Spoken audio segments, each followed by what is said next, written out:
जय हिंद, नमस्कार। आज हम साइंस एंड टेक के कुछ पीवाईक्यू के बारे में बात करेंगे, लेकिन उससे पहले हम आपको बताना चाहते हैं कि आप हमारे चैनल पे आए हैं, इसके लिए बहुत बहुत धन्यवाद। और हमारे चैनल पे आगे आने वाली प्रतियोगी परीक्षाओं जैसे यूपीएसआई, दरोगा और आपके जो भी कांस्टेबल या फिर होमगार्ड्स की जो भी वैकेंसियाँ आने वाली हैं, हम उनसे रिलेटेड जितने भी सब्जेक्ट हैं बाकायदे कोर्स वाइज हम पढ़ाएंगे। तो उसके लिए आप हमारे चैनल पर ज़रूर बने रहें, आने वाली वीडियोस को फॉलो करें। इसके लिए आपको हमारे चैनल को सब्सक्राइब करना पड़ेगा और जो भी वीडियोज़ अपलोड होंगे आपको उसको देखना पड़ेगा। हम लाइव भी पढ़ाने का प्रयास करेंगे फ्यूचर में, तो इसके लिए आप हमारे चैनल को ज़रूर सब्सक्राइब करें। धन्यवाद। चलिए, पहला क्वेश्चन है, निम्नलिखित में से कौन सा कथन सही नहीं है? सही नहीं है। यह एकीकृत शोध बी विषाणु काफ़ी कुछ HIV की तरह ही संचारित होता है। दूसरा है, एकीकृत शोध C का टीका होता है जबकि एकीकृत शोध B का टीका नहीं होता है। सार्वभौम रूप से एकीकृत शोध B और C विषाणुओं से संक्रमित व्यक्तियों की संख्या HIV से संक्रमित लोगों की संख्या से कई गुनी अधिक है। एकीकृत शोध B और C विषाणुओं से संक्रमित कुछ व्यक्तियों में अनेक वर्षों तक इसके लक्षण दिखाई नहीं देते हैं। तो ये बात सही है। दूसरा भी कई गुना अधिक है HIV वालों से, बात सही है। तीसरा ये है कि एकीकृत शोध का टीका होता है जबकि एकीकृत शोध B का टीका नहीं होता है, ये गलत है, होता है। आगे, सॉरी, यही सही है। एक मिनट, माफ़ी चाहूँगा। ये हमारा आंसर सही है, बाकी गलत है, क्योंकि इसमें दिया है कौन सा कथन सही नहीं है। तो ये आंसर हमारा सही है, बाकी गलत है, यही आंसर सही है। नेक्स्ट क्वेश्चन, शब्द डेनिसोवन कभी कभी समाचार माध्यमों में किस संदर्भ में आता है? एक प्रकार के डायनासोर का जीवाश्म है। एक आदि मानव जाति यानी स्पीसीज है। तीसरा है, पूर्वोत्तर भारत में प्राप्त एक गुफा तंत्र। चौथा है, भारतीय उपमहाद्वीप के इतिहास में भूवैज्ञानिक कल्प। तो हम अगर इसका सही आंसर देखेंगे तो डेनिसोवन जो है एक आदि मानव जनजाति है। तो यही आंसर सही है, बाकी ये गलत है, ये भी गलत है, ये भी गलत है। तो इसका सही आंसर जो है वो B है। अगला क्वेश्चन देखते हैं हम। अगला जो क्वेश्चन है, हाल ही में वैज्ञानिकों ने पृथ्वी से अरब प्रकाश वर्ष दूर विशालकाय ब्लैक होल के विलय का परीक्षण किया। इस परीक्षण का क्या महत्व है? हिग्स बोसोन कण का अभिज्ञान हुआ, गुरुत्वाकर्षण तरंगों का अभिज्ञान हुआ, वर्म होल से होते हुए मंदाकिनीय अंतरिक्ष यात्रा की संभावना की पुष्टि हुई। चौथा है, इसने वैज्ञानिकों को विलक्षणता को समझाना शुक्र मनाया। तो अगर हम ब्लैक होल का जो मतलब दूर विशालकाय ब्लैक होल का विलय का परीक्षण किया, अगर इसको देखें तो इसका सही आंसर जो होगा कि गुरुत्वाकर्षण तरंगों का विज्ञान हुआ, क्योंकि ये कोण का तो कोई है नहीं, वर्म होल से भी कोई बहुत ज़्यादा ये नहीं है, चौथा वैज्ञानिकों से भी कोई बहुत ज़्यादा प्रभाव नहीं पड़ता। अगले क्वेश्चन को हम देखते हैं। अगला क्वेश्चन क्या है? तो अगला क्वेश्चन है आपका, भारतीय क्षेत्रीय संचालन उपग्रह प्रणाली Indian regional navigation satellite system के संदर्भ में निम्नलिखित कथनों पर विचार करिए। इसका है, पहला, IRNSS के तुल्यकाली कक्षाओं में 3 उपग्रह हैं और भूतुल्यकाली कक्षाओं के 4 उपग्रह हैं। दूसरा है, IRNSS की व्याप्ति संपूर्ण भारत पर और उनकी सीमाओं से लगभग 5500 वर्ग किलोमीटर बाहर तक है। ये ध्यान रखिए, 5500 वर्ग किलोमीटर। 2019 के मध्य समय तक भारत की पूर्ण वैश्विक व्याप्ति के साथ अपनी उप ग्रह संचालन प्रणाली होगी। उपयुक्त कथनों में से कौन सा से सही है? तो आप अगर ऑप्शन ही पढ़ेंगे तो आपको मैक्सिमम चीज़ें समझ में आ जाएंगी। पहला है केवल एक, दूसरा है एक और दो, तीसरा है दो और तीन, चौथा है डी यानी कि कोई नहीं। तो चौथे का अगर हम आंसर देखें तो पहला है INNS तुल्यकालिक कक्षाओं में 3 उपग्रह हैं। ये बात एकदम सही है।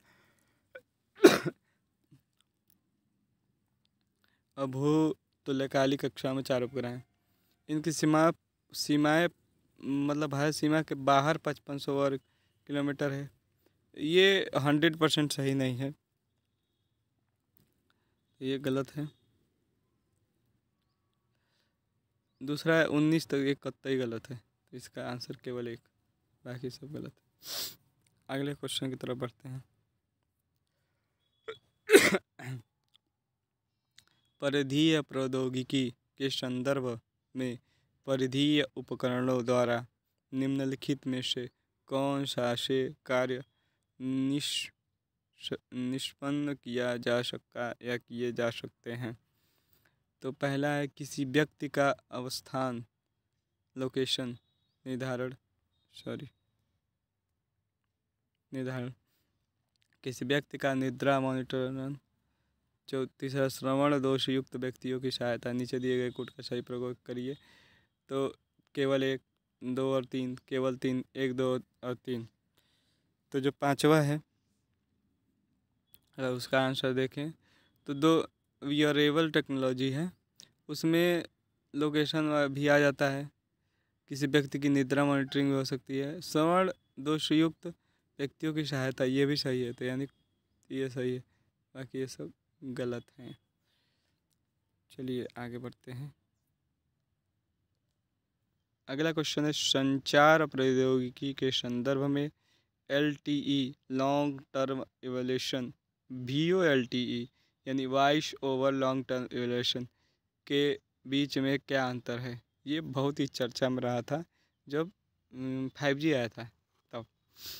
तो आइए देखते हैं। LTE को साधारणतः 3G के रूप में विपणित किया जाता है और VoLTE को साधारणतः उन्नत 3G के रूप में विपणित किया जाता है। दूसरा है LTE डेटा ओरिएंटल टेक्निक और LTE वॉइस और ओनली तकनीक है। नीचे दिए गए कोड का सही प्रयोग करिए। केवल एक, केवल दो, केवल एक और दो, दोनों, ना तो एक ना ही दो। तो अगर हम मतलब इसके ऑप्शन को ध्यान से पढ़ें तो हमें पता चलेगा कि पहला तो गलत ही है। क्यों? ऐसा नहीं है। LTE डेटा और नहीं, ये भी गलत है। ये दोनों ही गलत है। मतलब इसका आंसर क्या होगा? 6वें का आपका आंसर हो जाएगा डी सही है, बाकी गलत। चलिए अगला क्वेश्चन देखते हैं। अगला क्वेश्चन है निम्नलिखित में से किसका मापन आकलन करने के लिए उपग्रह चित्रों सुदूर संवेदी आंकड़ों का इस्तेमाल किया जाता है? पहला है किसी विशेष स्थान की वनस्पति में पर्णहरित का अंश। दूसरा है, ये सही है, उपग्रह से किया जाता है, किसी विशेष स्थान के धान के खेतों का ग्रीन हाउस गैस। ये भी सही है।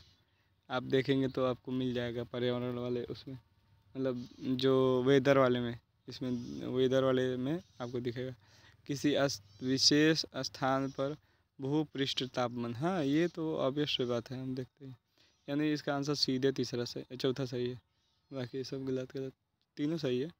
तो 7वें का जो आंसर है वो डी है। इसके लिए अगर आपको लाइव देखना है तो आप अपने फ़ोन में वेदर वाला पोर्शन निकाल के आप देख सकते हैं कि आपको ये सारे डेटा दिखेंगे। अगला क्वेश्चन देखते हैं। अगला क्वेश्चन ये है कि निम्नलिखित कथनों पर विचार करिए। डिजिटल हस्ताक्षर क्या है? तो ऐसा इलेक्ट्रॉनिक्स अभिलेख जो इसे जारी करने वाले प्रमाणन प्राधिकारी की पहचान करता है। इंटरनेट पर सूचना का या सर्वर तक पहुंच के लिए किसी व्यक्ति की पहचान के रूप में प्रयुक्त होता है। उसके बाद है इलेक्ट्रॉनिक्स दस्तावेज पर हस्ताक्षर करने की एक इलेक्ट्रॉनिक्स पद्धति है, सुनिश्चित करता है कि मूल अंश अपरिवर्तित है। यही सही है, ये सब गलत है। तो आंसर केवल एक गलत, 2 और 3 गलत, केवल 3 सी सही, बाकी तीनों गलत। तो हम अगला क्वेश्चन की तरफ बढ़ते हैं। अगला क्वेश्चन है कि विज्ञान में हुए अभिनव विकासों के संदर्भ में निम्नलिखित में से कौन सा एक कथन सही नहीं है? सही नहीं है, सही नहीं है। तो विभिन्न जातियों की कोशिकाओं के लिए डीएनए के खंडों को जोड़कर प्रकार्यात्मक गुणसूत्र रचे जा सकते हैं। पहला ये है। दूसरा है प्रयोगशालाओं में कृत्रिम प्रकार्यात्मक डीएनए के हिस्से रचे। गलत गलत गलत गलत। किसी जीव जंतु कोशिका से निकाले गए डीएनए के किसी हिस्से से को जीवित कोशिका में बाहर नहीं। गलत। पादपों और जंतुओं से निकाली गई कोशिकाओं में प्रयोगशाला की पेट्री डिश में कोशिका विभाजन कराया जा सकता है। ये भी गलत, केवल एक सही है। विभिन्न जातीय कोशिकाओं के लिए डीएनए खंडों को जोड़कर प्रकार्यात्मक गुणसूत्र रचे जा सकते हैं। 9वां का आपका आंसर ये है। चलिए 10वां देखते हैं। 10वां क्या है? 10वां है आरएनए अंतक्षेप। आरएनए इंटरफेरेंस प्रौद्योगिकी ने पिछले कुछ वर्षों में लोकप्रियता हासिल की है। क्यों? इसका आंसर दीजिए, क्यों हासिल की है? यह जीन अनव्यक्तीकरण, जीन साइलेंसिंग आप समझेंगे, रोगोपचारों मतलब रोग के उपचार के विकास में प्रयुक्त होता है। ये बात सही है। इसे कैंसर की चिकित्सा में रोग उपचार विकसित करने हेतु उपयुक्त किया जा सकता है। ये भी बात सही है। तीसरा है इसे हार्मोन्स प्रतिस्थापन रोगोपचार। गलत गलत। चौथा आंसर है इसे फसल पादपों को उगाने के लिए प्रयुक्त किया जा सकता है जो विषाणु रोगों जनित के लिए प्रतिरोधी हैं। ये सही है। तो इसका आंसर हम देखें तो कूट के हिसाब से कौन सा बैठता है?